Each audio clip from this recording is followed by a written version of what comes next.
Halo semuanya, Assalamualaikum warahmatullahi wabarakatuh. Berjumpa lagi dengan saya Satria Wijaya dalam perkuliahan Bahasa Indonesia untuk perguruan tinggi. Dalam kesempatan kali ini kita akan memahami materi yang saya ambil dari buku ajar penulisan karya ilmiah yang disusun oleh Iputu Ayub Darmawan MPD dan juga Dr. Anda Ambarini Astriningsari MHum dari Sekolah Tinggi Teologi Simpson, Semarang, Jawa Tengah. Dan dalam materi kali ini juga masih berkaitan dengan penulisan karya ilmiah, di mana kita secara spesifik memahami tentang menulis karya tulis ilmiah. Sebelum itu, saya sapa dulu Anda semua, dimanapun Anda berada, yang sedang menyimak materi saya ini. Saya harapkan Anda semua bisa menyimak dengan maksimal, dengan sempurna. Bila ada hal yang memang perlu Anda respon ataupun Anda sampaikan, baik berupa pertanyaan maupun penambahan sesuatu yang barangkali Anda punya rujukan tambahan ataupun pemahaman-pemahaman terkait materi ini, silakan Anda sampaikan di kolom komentar juga ataupun nanti memberikan pesan email saya supaya kita bisa lebih lanjut untuk mendalami materi tentang penulisan karya ilmiah.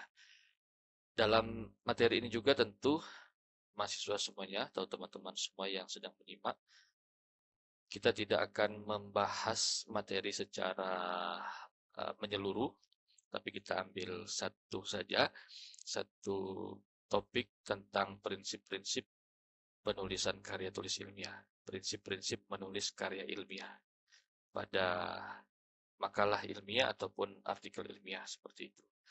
Dan kalau berkaitan dengan karya ilmiah kan banyak banyak sekali karya-karya ilmiah seperti halnya makalah, artikel ilmiah, artikel ilmiah yang akan dipublikasikan di jurnal-jurnal publikasi ilmiah, skripsi, tesis, disertasi, esai, opini dan lain sebagainya. Masih banyak sekali, ya sangat banyak ya tentang karya ilmiah. Oleh sebab itu, tentu sebelum kita masuk ke pembahasan atau saya sampaikan materi intinya, pokoknya silakan kembali lagi kepada Anda semua, terutama mahasiswa dimanapun Anda berada. Silakan mengikuti jalannya perkuliahan ini dengan baik, dengan menyimak secara sempurna dan juga tentu memberikan respon berupa pertanyaan ataupun penambahan sesuatu hal uh, yang berkaitan dengan materi yang akan saya jelaskan dalam kesempatan kali ini. Dan juga tentu saya harapkan Anda semua dalam keadaan semangat untuk terus belajar supaya mendapatkan ilmu, pengetahuan, dan wawasan terkait penulisan karya ilmiah. Yang dimana tentu kita tahu bahwa, dan harus tahu juga kita semua, bahwa dalam menulis karya ilmiah, ini juga melatih kemampuan kita untuk berpikir logis, kritis, dan juga sistematis. Itulah sebabnya dengan adanya keterampilan menulis akademik yang ada di perguruan tinggi di semua program studi dan semua mahasiswa tentu ada tugas-tugas ataupun aktivitas untuk menulis karya tulis ilmiah untuk kebutuhan akademik supaya apa? Supaya memang kita atau Anda semua bisa terbiasa untuk berpikir logis, kritis, dan juga sistematis. Baik, dalam materi kali ini saya akan coba tampilkan topik utamanya tentang prinsip-prinsip penulisan dalam bab 5 di buku ajar penulisan karya ilmiah ini. Nah, berkaitan dengan prinsip-prinsip penulisan, tentu kita harus memahami peran kita sebagai penulis, ya baik sebagai mahasiswa ataupun dosen ataupun siapapun yang memang punya aktivitas dalam menulis karya-karya ilmiah yang akan dipublikasikan di media sosial, di media publikasi ilmiah, media pemberitaan online dan cetak, ataupun apapun lah media penyampaian atau publikasi karya ilmiah yang kita tuliskan, tentu kita harus memahami prinsip-prinsipnya. Kita harus paham apa tujuan dari menulis karya ilmiah. dan bagaimana cara menulis karya ilmiah yang baik dan benar sesuai. Kalau kita di Indonesia ini tetap menggunakan bahasa Indonesia sebagai bahasa utama dalam menulis karya tulis ilmiah. Nah, ini sebagai pengantar juga untuk kita semua bahwa pada hal aktivitas menulis ilmiah baik di perguruan tinggi ataupun aktivitas sebagai pekerjaan kita sehari-hari, menulis ini sangat penting juga bagi diri kita sendiri maupun orang lain. Bagi orang lain tentu membaca karya ilmiah yang kita tuliskan itu akan bermanfaat dan berguna bagi tentunya pembaca, bagi mereka yang membaca tulisan kita, yang barangkali ketika kita menuliskan tulisan ilmiah, terutama kalau kaitannya ilmiah ini kan sesuatu yang memang kalau kita menulis itu kita yang memang mencari data, mencari informasi yang valid, yang betul-betul bisa diterima secara keilmuan, secara ilmiah, bukan sesuatu yang sifatnya semacam hal-hal yang uh, hanya sebatas dugaan ataupun sesuatu yang belum pasti. Itu bukan hasil penulisan ilmiah. Yang dikaitkan dengan penulisan ilmiah di sini sesuatu yang memang sudah dilakukan riset. Artinya penulis itu juga peneliti. Kenapa penulis dikatakan peneliti? Karena isi tulisan berupa informasi di dalam tulisan yang kita tulis itu kan sebetulnya sesuatu yang kita cari tahu dulu kebenarannya. Kemudian kita ujilah sesuatu yang kita ketahui itu sehingga hasilnya nanti betul-betul benar. Benar apa adanya hasil dari kajian kita, kajian penelusuran, kajian dalam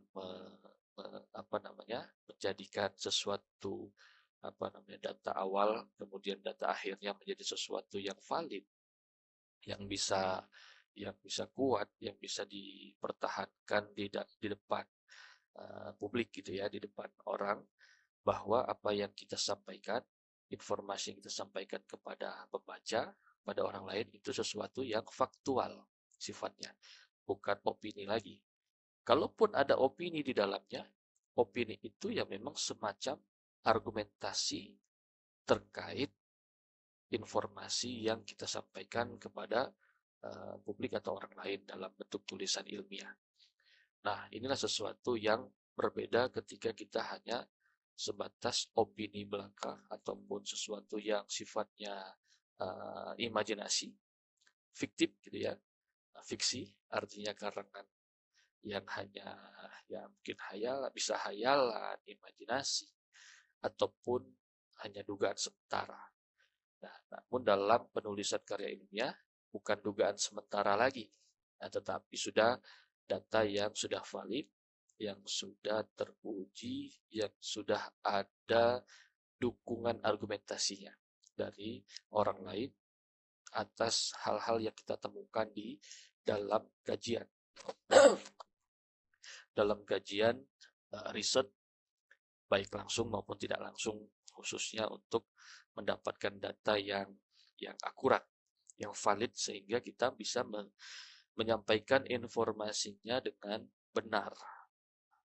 Ketika orang membaca informasi kita tadi, orang sudah yakin dan percaya bahwa memang informasi yang kita sampaikan itu sudah melalui tahap kajian yang mendalam, kemudian kajian referensi, kajian barangkali ada hal yang ada aktivitas wawancara dengan informan, ataupun bahkan ada pengamatan secara langsung di lapangan untuk menguji dugaan sementara tadi, yang akhirnya dari adanya dugaan sementara kemudian dilakukan pengamatan, kajian, muncullah fakta-fakta dari atas dugaan sementara tadi.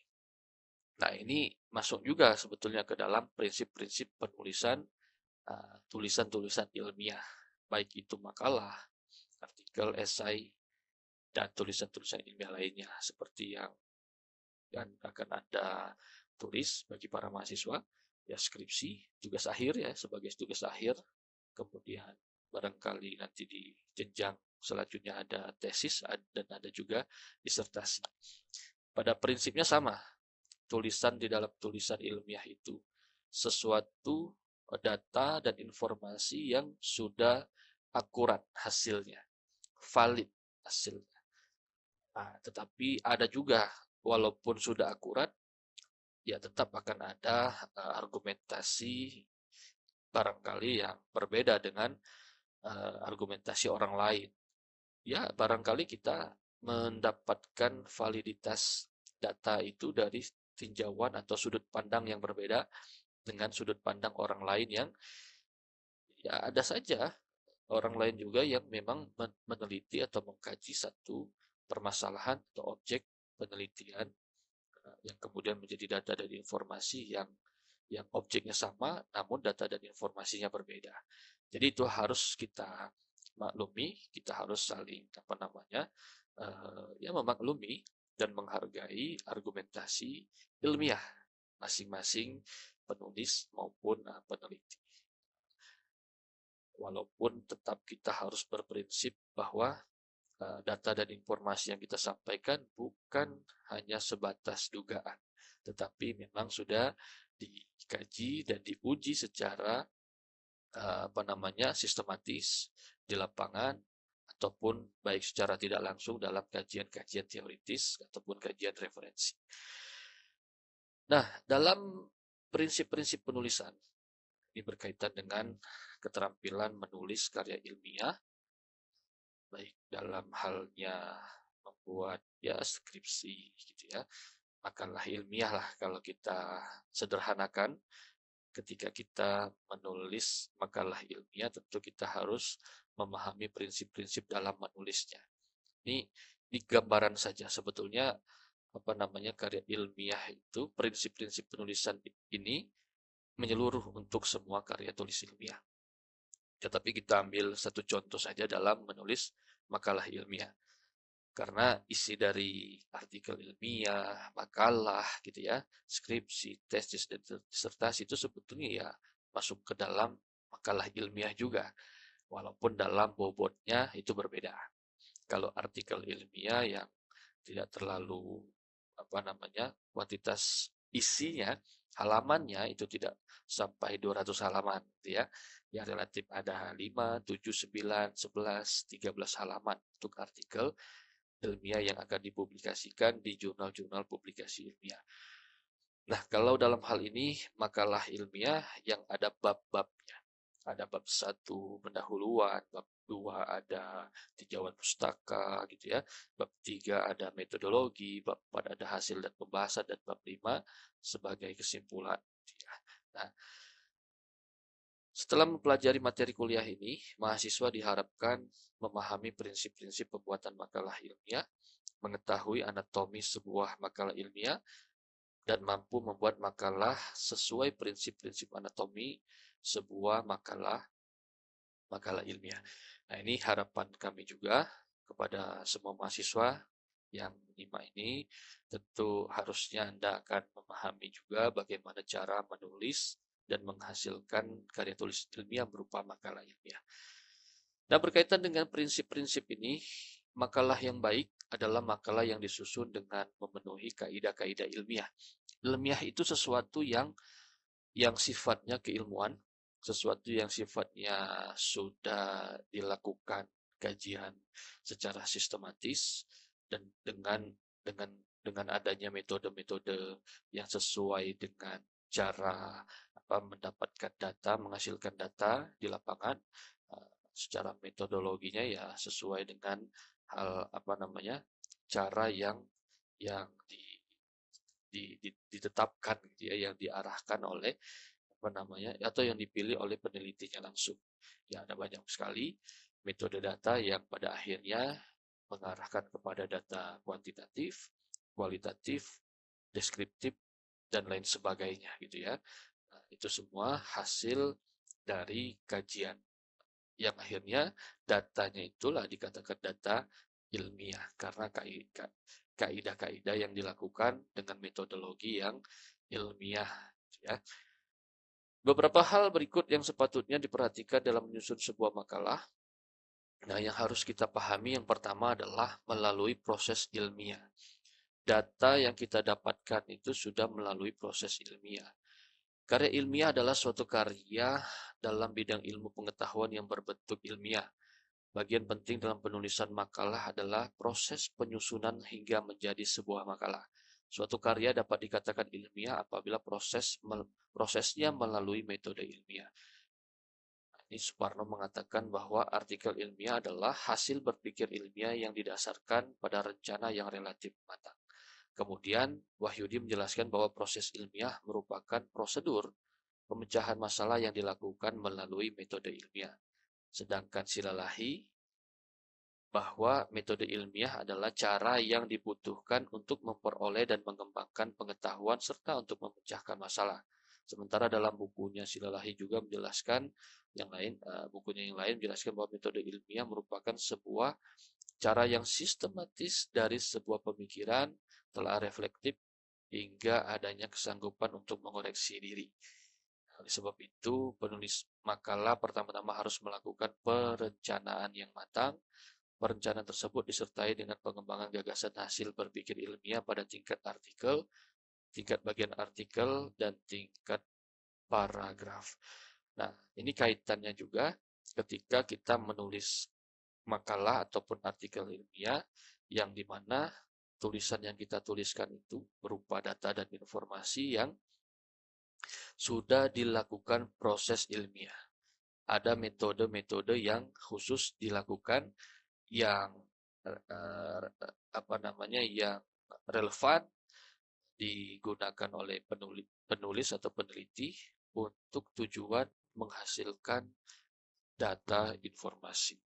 Jadi metode itu semacam alat atau kalau saya punya pisau cutter gitu ya. Inilah metode. Metode ini cara pendekatan ataupun sistem yang digunakan oleh penulis atau peneliti untuk menghasilkan sebuah data yang akan kita jadikan semacam uh, sumber pengetahuan untuk kita sampaikan kepada pembaca kalau dalam bentuk tulisan ya. Nah, itulah sebabnya data dan informasi yang kita sampaikan itu hasil dari pencarian kebenaran menggunakan pisau tadi, menggunakan alat atau metode yang kita gunakan, yang hasilnya ya betul-betul kalau kita menggunakan metode yang tepat, hasilnya pun tentu sejalan dengan metode yang kita gunakan. Kalau sudah tepat metode yang kita gunakan, data hasilnya juga tepat dan akurat tentunya seperti itu. Nah, ini prinsip yang pertama gitu ya, melalui proses ilmiah. Artinya informasi yang kita sampaikan bukan hanya sebatas menurut saya, tetapi memang sudah kita lakukan pencarian kebenaran data itu dengan metode khusus, dengan metode yang sesuai dengan objek yang kita kaji. Kalau memang metodenya harus menggunakan deskriptif atau analisis isi ataupun metode kualitatif dan kuantitatif yang lainnya, tentu itu juga harus disesuaikan gitu ya dengan apa yang kita kaji seperti itu. Untuk menghasilkan makalah ilmiah dengan metode ilmiah, penulis makalah perlu melakukan observasi terhadap fenomena yang terjadi sehingga dapat mengidentifikasi masalah yang akan dibahas. Nah, jadi ya secara terstruktur dari persiapan, pelaksanaan, kemudian menghasilkan sebuah data itu memang sudah sistematis urutannya gitu ya.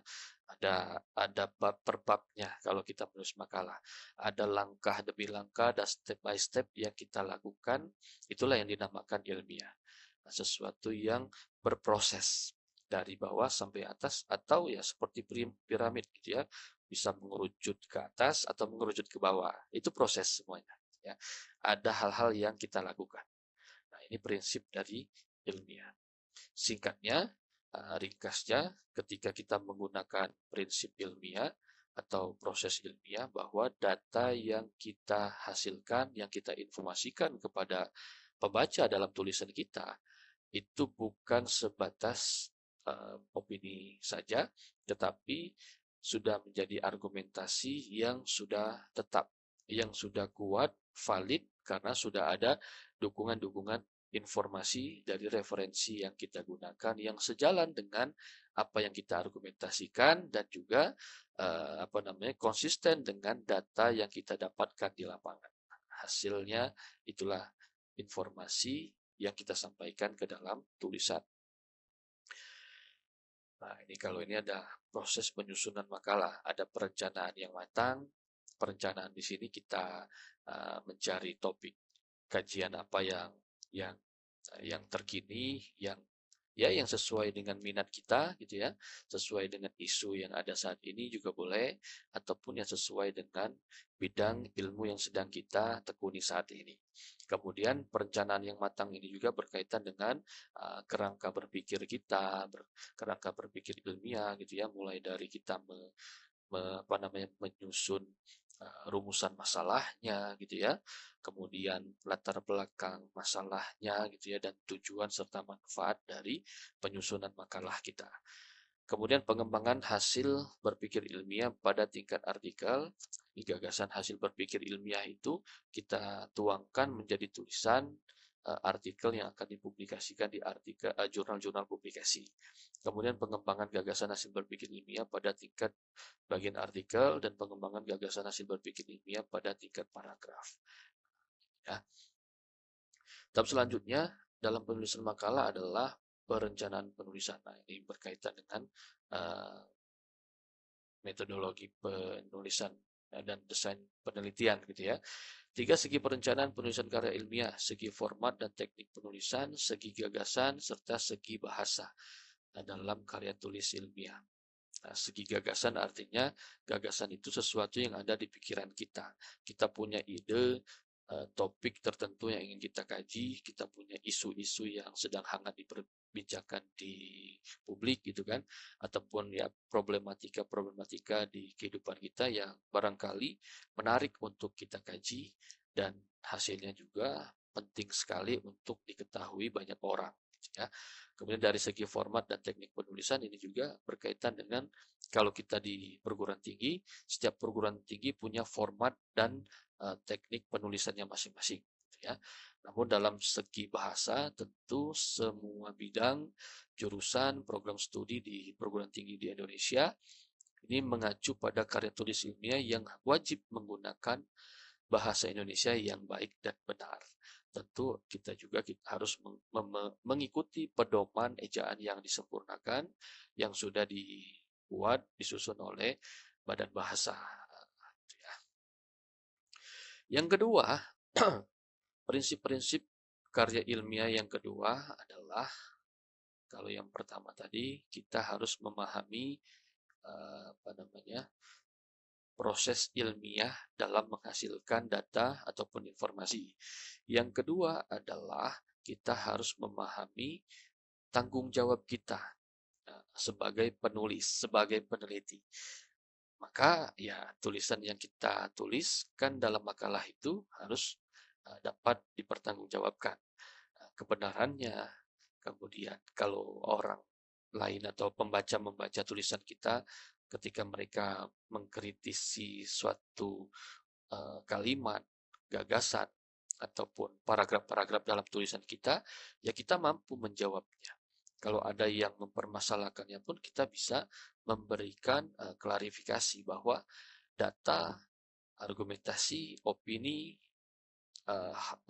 pengembangan hasil berpikir kita di dalam tulisan kita itu betul-betul memang kita sendiri yang mencari datanya, mengkajinya, yang membedahnya sendiri gitu ya, yang kemudian mengumpulkan hasilnya sendiri itu kita sendiri. Itulah sebabnya kita mampu menjelaskan dan menjawab segala macam pertanyaan-pertanyaan yang ditanyakan orang lain.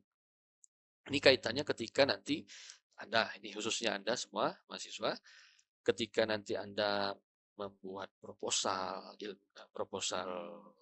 skripsi gitu ya, proposal penelitian, kemudian di bimbingan dulu gitu ya, bimbingan dengan pembimbing, kemudian pembimbing juga bertanya atas kalimat-kalimat yang Anda tuliskan, cara berpikir Anda gitu ya, itu akan akan ditanyakan oleh pembimbing. Kemudian setelah proposal jadi, Anda akan diuji lah dalam seminar proposal, gitu ya.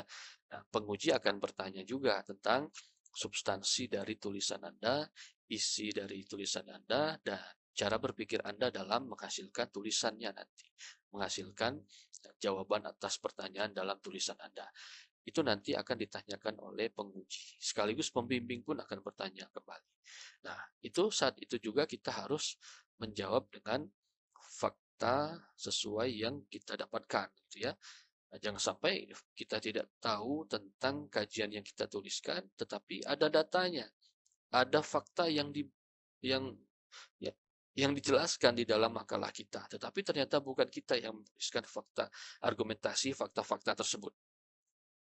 Barangkali ada yang memplagiat tulisan orang lain atau yang hanya memanfaatkan secara langsung adanya kemampuan artificial intelligence gitu ya, tanpa secara bijak untuk disaring, difilter, kemudian disampaikan saja langsung ke dalam tulisan, salin gitu ya, di copy paste ke dalam tulisannya. Nah, ini yang menjadi sesuatu yang menjadi tidak bijak sebetulnya ya.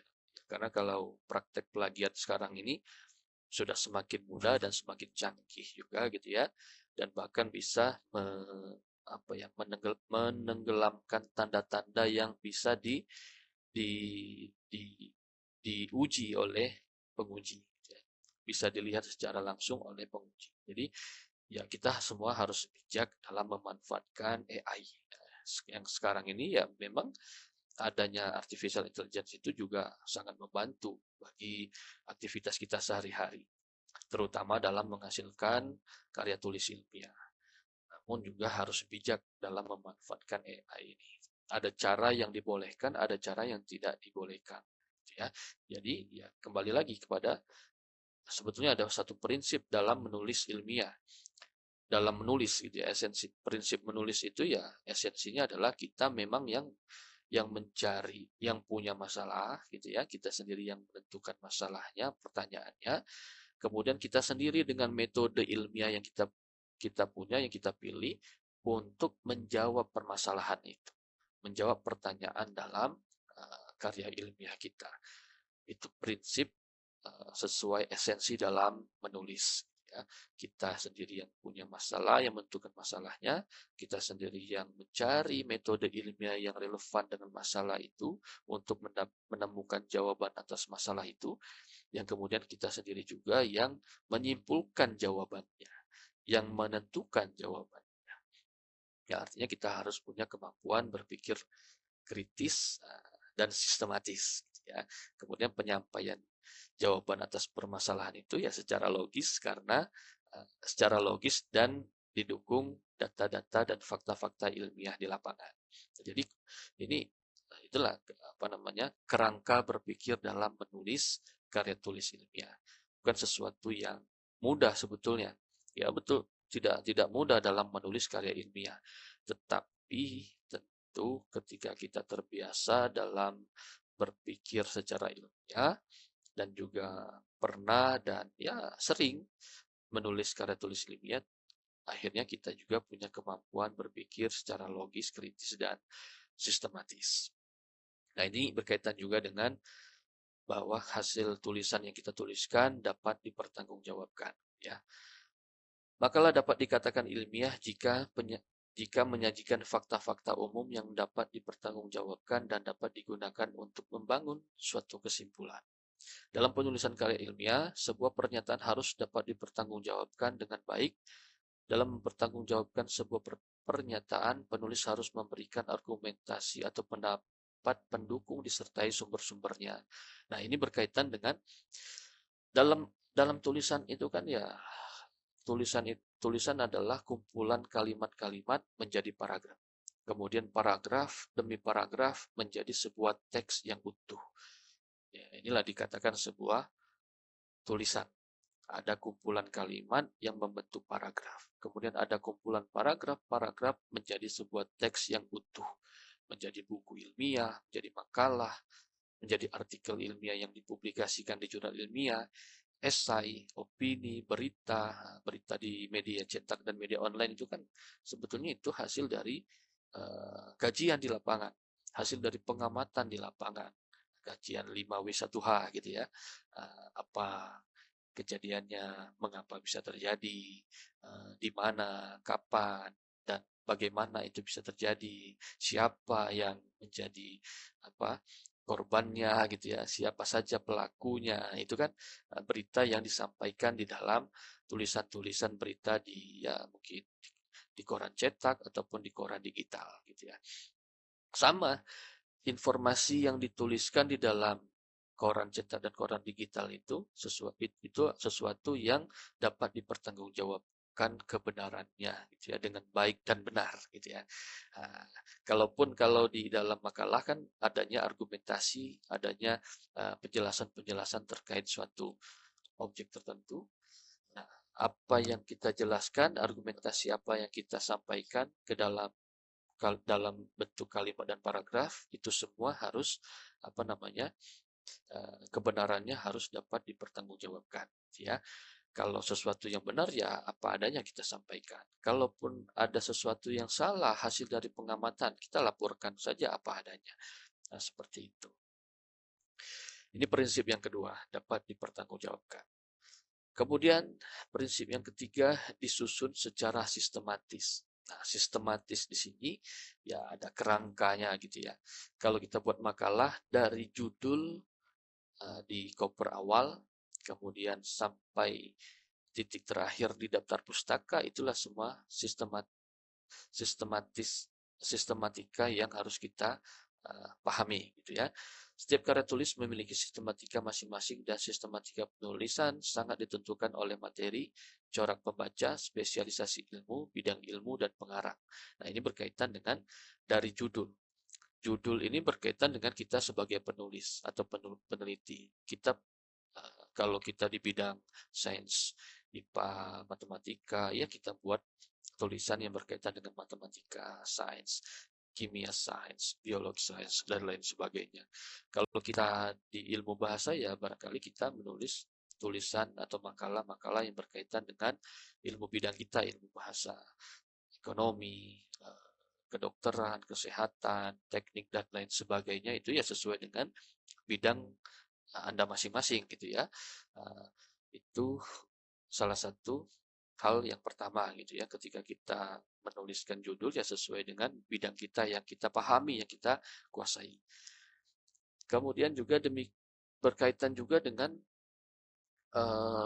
pembaca. Pembaca ini ya saya rasa relevan juga dengan bidang kita. Ataupun ketika kita menuliskan kaitannya kajian-kajian umum, tentu kita harus memahami bidang yang akan kita berikan informasinya. Setidaknya kita akan mencari referensi-referensi yang terkait dengan informasi yang akan kita sampaikan dalam tulisan kita. Demikian halnya dengan makalah. Sebuah makalah juga harus disusun secara sistematis. Sistematika sebuah karya ilmiah disesuaikan dengan tujuan, konteks, ruang, maupun waktu. Dan dalam menyusun makalahnya, penulis makalah harus memahami bahwa sebuah makalah harus disajikan dalam bentuk esai dan tidak dalam bentuk enumeratif, sehingga dalam penyajiannya akan sangat berkaitan dengan sistematika penyajian. Nah, ini yang harus kita pahami, gitu ya. Aspek yang selanjutnya adalah aspek bahasa. Kalau tadi kan ini berkaitan dengan sistematika. Ya, sistematika adalah cara gitu ya, susunan dalam menulis makalah.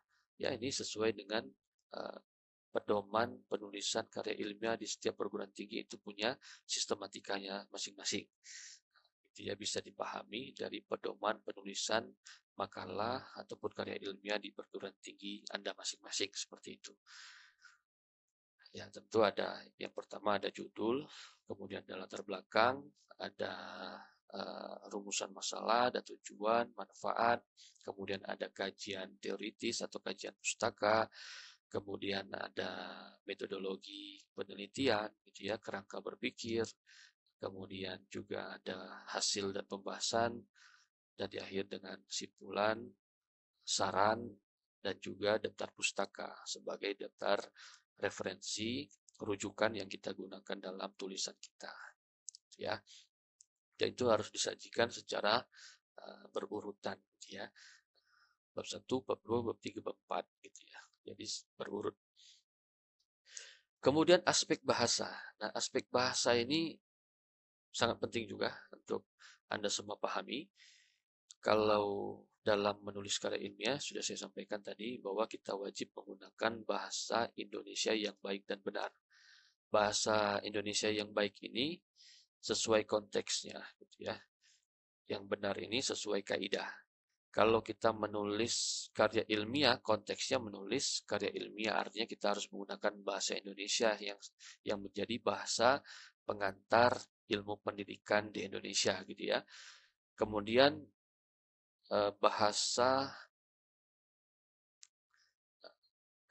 bahasa yang benar itu sesuai kaidah. Kaidah penulisan di sini sesuai pedoman ejaan yang disempurnakan yang sudah dibuat oleh Badan Bahasa, gitu ya.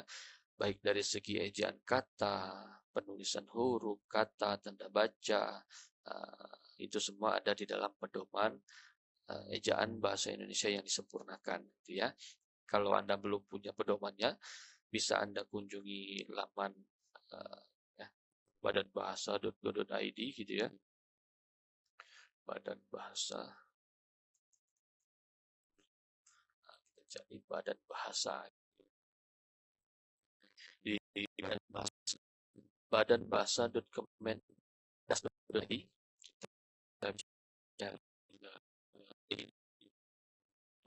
di gitu ya.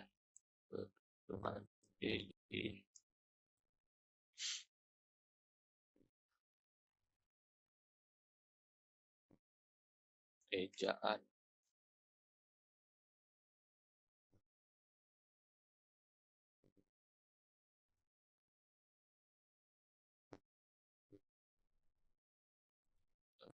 ini sepertinya sudah ada perubahan, berada di badanbahasa.kemendikdasmen. Nah, ini EYD, ya ini ada nih. EYD edisi 5 tahun 2002, 2000 versi 5 gitu ya. Saya buka, tetapi saya sudah punya pedomannya, jadi di sini bisa Anda klik, Anda unduh, dan Anda dapatkan untuk sebagai pedoman menulis karya tulis ilmiah sebidang, gitu ya. Ada di laman badanbahasa.kemendikdasmen.go. Bisa Anda klik ini. Sepertinya masih error, gitu ya. Ini sepertinya masih baru pemutakhiran dari laman yang lama menjadi laman yang baru. Kalau dulu kan Badan Bahasa Kemendikti ya, Kemendikbud, gitu ya. Sekarang Kemendikbud. Nah, di sini ada semua. Ada ini sepertinya masih error. Nah, disinilah bisa dapatkan pedoman EYD-nya, ya. Baik, kita lanjutkan. Nah, dalam aspek bahasa ini sangat penting. Kenapa? Karena ini berkaitan dengan cara kita menyampaikan informasi tertulis.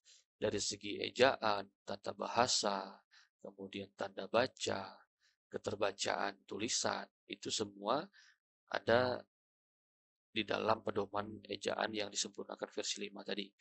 Kemudian juga cara kita mengutip unsur-unsur serapan, bagaimana cara menulisnya, gitu ya. Kata-kata yang harus dimiringkan penulisannya, gitu ya. Kemudian juga penulisan daftar pustaka, itu semua ada di dalam pedoman ejaan yang disempurnakan versi 5 tadi di badanbahasa.kemendikdasmen, ya. Kemendikdasmen.go.id. Kaidah umum atau universal terfokus pada aturan penggunaan bahasa yang dipilih sebagai alat untuk mempresentasikan gagasan sebagai isi pesan yang disampaikan kepada pembacanya. Aspek bahasa menjadi penting karena sebuah makalah ilmiah merupakan perwujudan dari sebuah kegiatan ilmiah yang dikomunikasikan lewat bahasa tulisan. Nah, artinya jangan sampai pembaca yang memang ya barangkali ya orang Indonesia juga yang membaca tulisan kita, kalau kita tidak memahami ejaan dalam menulis yang baik dan benar, bisa jadi akan mempengaruhi keterbacaan. Dan jika salah dalam menulis kata, meletakkan tanda baca, itu juga mempengaruhi makna yang tersampaikan kepada pembaca. Itu sebabnya kita harus cermat, harus memahami bagaimana menggunakan bahasa yang baik dan benar, supaya apa? Supaya tujuan penyampaian informasinya juga sesuai sesuai apa yang ingin kita sampaikan kepada pembaca. Dan makna yang tersampaikan juga mudah dipahami. Kalimat-kalimat yang kita tuliskan efektif, uh, tidak ada apa namanya uh, kata-kata yang ambigu sehingga pembaca itu kesulitan dalam menerima informasi dari yang kita tuliskan dalam tulisan kita. Nah, ini fungsi bahasa gitu ya. Sebuah karya tulis ilmiah juga harus menggunakan bahasa dan gaya penulisan yang baku dan logis. Jadi baku ini bukan sesuatu yang kaku, tetapi sesuatu yang memang kita juga sebagai orang Indonesia juga harus bangga, sebagai masyarakat Indonesia harus menggunakan bahasa Indonesia sebagai bahasa nasional, baik dalam aktivitas akademik maupun non-akademik. Terutama dalam menulis karya tulis ilmiah ya tentu kita wajib menggunakan bahasa Indonesia yang baik dan benar, yang benar sesuai kaidahnya gitu ya. Sedikit berbeda dalam penulisan karya ilmiah populer yang menggunakan bahasa yang cenderung aktif. Nah, karya ilmiah populer di sini ya seperti halnya kita menulis esai yang dipublikasikan di koran cetak gitu ya, majalah yang ya kita sebagai masyarakat Indonesia ada juga yang terbiasa menggunakan bahasa Indonesia yang lebih lebih ringan untuk dibaca. Kalau yang berkaitan penulisan ilmiah di sini sebetulnya tidak berkaitan dengan sesuatu yang rumit gitu ya penyampaian pesannya, tetapi ya memang kita harus sesuai kebakuan dalam pedoman ejaan yang disempurnakan. Supaya apa? Supaya ya tidak ada kata-kata yang barangkali seharusnya bukan bahasa Indonesia tetapi kita gunakan dalam kalimat kita. Mungkin bahasa daerah, bahasa asing gitu ya. Bahasa-bahasa yang belum ada di Kamus Besar Bahasa Indonesia atau KBBI, ataupun ya kata-kata yang ada yang sering kita gunakan sehari-hari pun ada juga. Walaupun kita bisa berkomunikasi baik secara lisan maupun tulisan menggunakan bahasa populer ataupun bahasa sehari-hari, ya tetapi ketika dalam menulis karya ilmiah kita tidak bisa menggunakan bahasa yang tidak baku.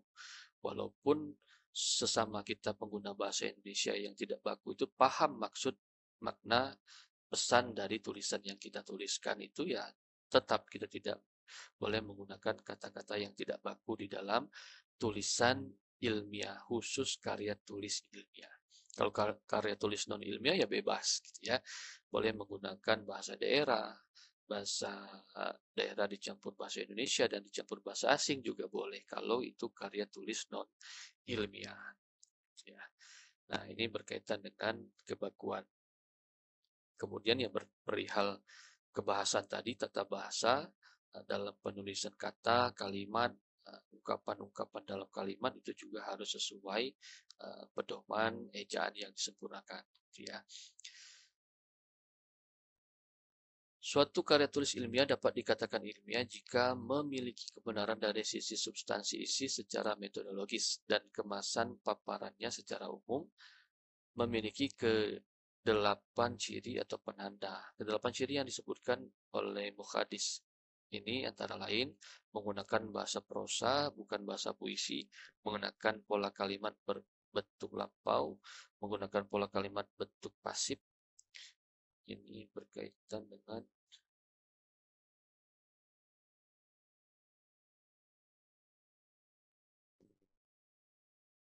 oh ya, ini karangan ilmiah yang berbentuk naratif gitu ya. taat terhadap konvensi yang berlaku, menggunakan format penulisan tertentu, menggunakan bahasa yang benar dan baku, menyajikan persoalan penting. Jadi kalau kita menyajikan data hasil dari cerita ilmiah, cerita yang memang non fiksi gitu ya, cerita yang memang kita alami secara langsung, artinya kita uh, men- mem- memaparkan kronologi suatu kejadian yang kita alami. Barangkali kita mengamati sesuatu, kemudian kita ceritakan ke dalam tulisan kita, dalam makalah kita. Ini juga dikatakan karya ilmiah, gitu ya. Walaupun kita menceritakan, cerita di sini kan ya uh, apa namanya uh, pola apa namanya jenis-jenis paragraf ya. Kalau dalam tulisan kan ada jenis paragraf deskripsi, eksplanasi, eksposisi, argumentasi, persuasi, dan narasi. Jadi ketika kita menulis paragraf dalam makalah kita, bebas, boleh kita secara sesuai dengan data yang kita dapatkan dari hasil pengamatan kita yang beberapa pekan yang lalu barangkali itu kan bisa kita kembangkan menjadi paragraf narasi gitu ya. Tapi bukan puisi, bukan sesuatu yang mengada-ada. Ini bersifat fakta gitu ya, walaupun didapatkan faktanya uh, di beberapa waktu yang lalu seperti itu. Berdasarkan kajian dilakukan, Suparno juga menuliskan ciri ragam bahasa Indonesia ilmiah. Ada 16 ciri ragam bahasa Indonesia ilmiah yang dikemukakannya, yaitu yang pertama, nada ragam bahasa ilmiah bersifat formal dan objektif. Lazim digunakan titik pandang orang ketiga dan ragam pasif, tidak pandang gramatik, bersifat konsisten. Ragam bahasa ilmiah berbeda dengan ragam bahasa sastra. Kemudian tingkat formalitas ragam bahasa ilmiah berada pada tingkat resmi, bukan tingkat keseharian. Nah, jadi yang berkaitan tadi eh, bukan bahasa-bahasa sehari-hari kita gitu ya. Bentuk wacana yang digunakan dalam ragam bahasa ilmiah adalah bentuk pemaparan ekspositori, bukan argumentasi, deskripsi ataupun narasi. Kemudian gagasan dalam ragam bahasa ilmiah diungkapkan dengan lengkap, jelas, ringkas, dan tepat, to the point gitu ya. Dalam ragam bahasa ilmiah dihindari penggunaan unsur bahasa yang usang, kolot, dan basi. Hindari menggunakan ungkapan ekstrim dan emosional. Hindari kata-kata yang mubazir. Jadi jangan ada kata-kata yang uh, tidak efektif gitu ya. Perulangan-perulangan kata yang tidak digunakan, tidak diperlukan. Bersifat moderat, ragam bahasa ilmiah digunakan sebagai alat berkomunikasi dengan pikiran, bukan dengan perasaan. Nah, seperti itu. Jadi bukan sesuatu yang sifatnya perasaan pribadi seseorang kemudian dia curahkan, bukan gitu ya. Banyak kalimat ragam bahasa ilmiah sedang menggunakan majas dalam ragam bahasa ilmiah sangat terbatas, nah, gitu ya.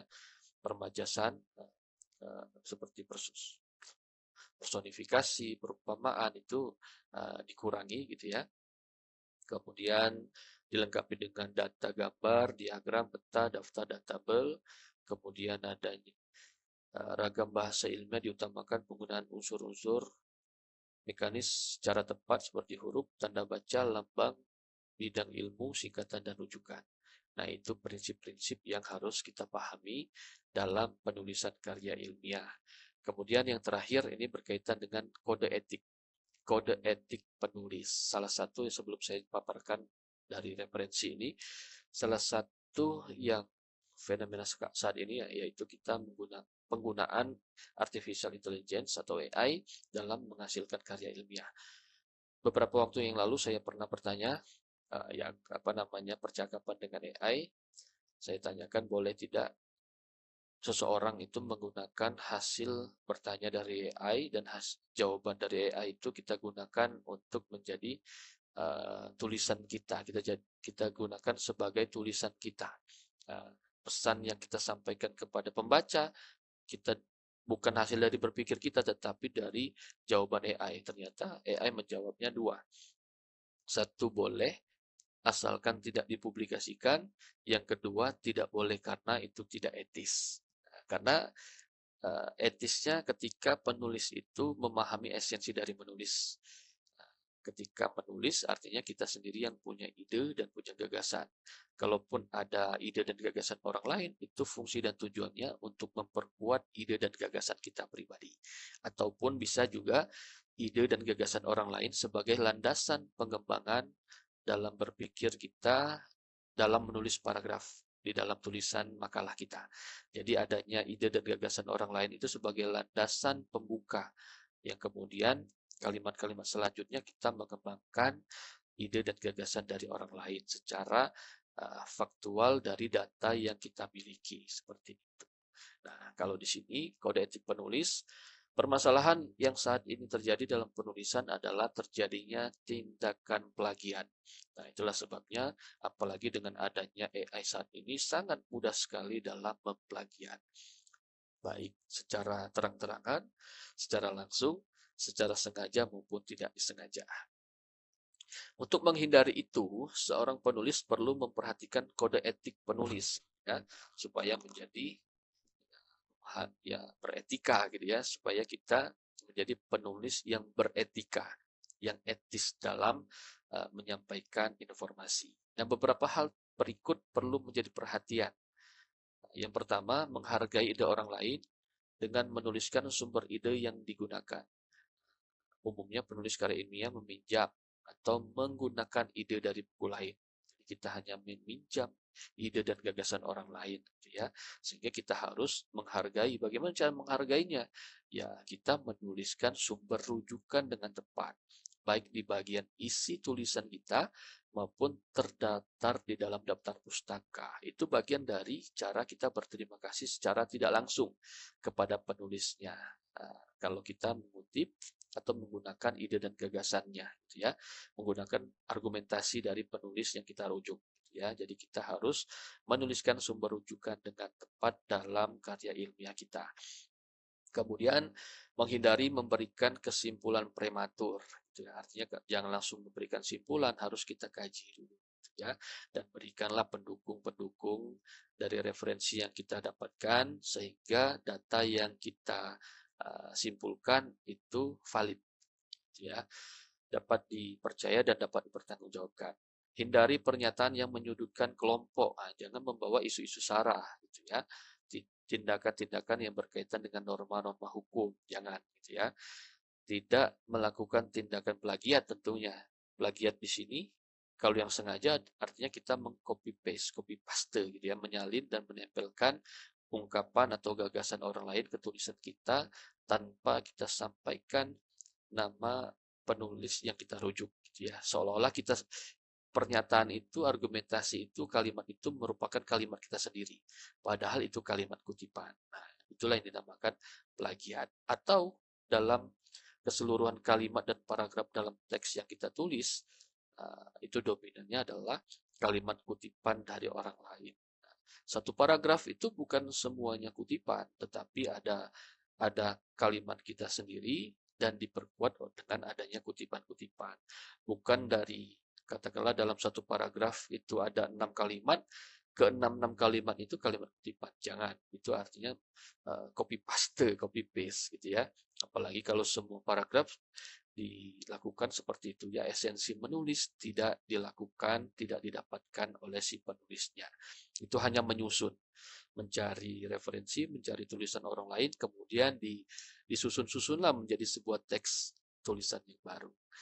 Nah, itulah beberapa hal berkaitan dengan prinsip-prinsip penulisan karya ilmiah. Ya, dalam hal ini kami rujuk dari buku ajar penulisan karya ilmiah dari Putu Ayub Darmawan MPD dan juga Dr. Anda Ambarini Asri Ningsari Sekolah Tinggi Teologi Simpson sebagai rujukan yang saya gunakan dalam penjelasan materi ini. Dan juga secara pengembangannya ada tujuan dan pesan untuk kita semua supaya jangan sampai ketika kita menulis karya ilmiah itu hasil dari memplagiat. Kita usahakan kita mengetahui esensi dari menulis dengan cara kita yang secara dominan punya ide dan gagasan, dan juga ide dan gagasan kita itu tentu tidak bisa berdiri sendiri. Kita harus diperkuat oleh ide dan gagasan orang lain. Nah, mudah-mudahan Anda semua bisa memahami materi ini dan juga mudah-mudahan juga Anda bisa menerapkannya dalam menghasilkan karya tulis ilmiah yang ideal sesuai esensi menulis yang benar. Itu saja. Lebih dan kurang mohon maaf. Silakan Anda beri respon, baik pertanyaan ataupun penambahan pandangan Anda terkait penulisan karya tulis ilmiah berupa makalah ilmiah ataupun karya tulis ilmiah lainnya, artikel ilmiah, esai, dan lain sebagainya. Itu saja dari saya. Terima kasih. Salam sehat dan berbahagia untuk kita semua. Berjumpa lagi nanti di materi-materi selanjutnya.